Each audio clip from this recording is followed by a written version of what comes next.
While making a speech today in Manhattan, Malcolm X was shot to death at the age of 39. Malcolm X was born May 19, 1925, in Omaha, Nebraska. He was born as Malcolm Little, son of Louise Little and African-American Baptist preacher Earl Little. Because Malcolm's dad was a civil rights activist, he received death threats from white supremacists. His home was burned to the ground, and the police found Malcolm's dad's body and ruled them both as tragic accidents. After the accident, Malcolm's mother had an emotional breakdown. She was sent to a mental institution, and all the children were split into different families. He became a smart student and graduated top of his class.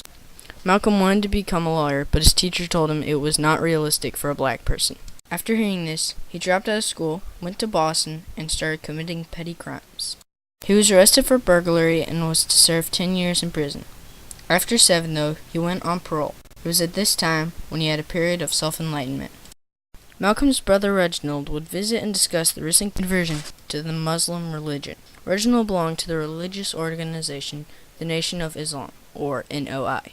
The NOI believed they should be completely separate from the white society. This included things such as states only for the black people. Malcolm became a devoted follower with the new surname X because he considered Little a slave name, and he chose X to signify his lost tribal name. Malcolm was appointed as Minister for National Spokesman for the Nation of Islam. Elijah Muhammad also charged him with establishing new mosques in cities such as Detroit, Michigan, and Harlem. Malcolm used newspaper columns, radio, and television to get the NOI's message across the United States. This attracted numbers of people, and it increased from 500 in 1952 to 30,000 in 1963. He made many famous speeches, such as The Black Man's History and The Ballot or the Bullet. Here is an excerpt from the Ballot or Bullet speech. This is why I say it's the ballot or the bullet. It's liberty or it's death. It's freedom for everybody or freedom for nobody.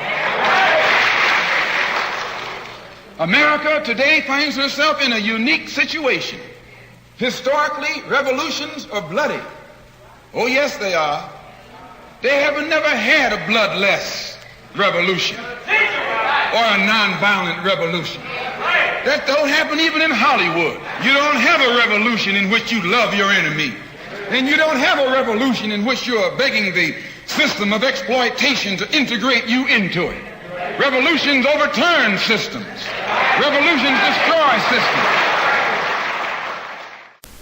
Malcolm and Martin Luther King Jr. both had similar views on segregation, only his means of protesting were a little different.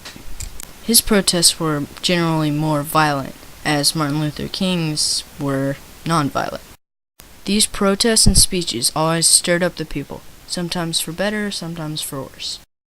After traveling to Mecca, he altered his views on black supremacy because he realized everyone was a child of Allah.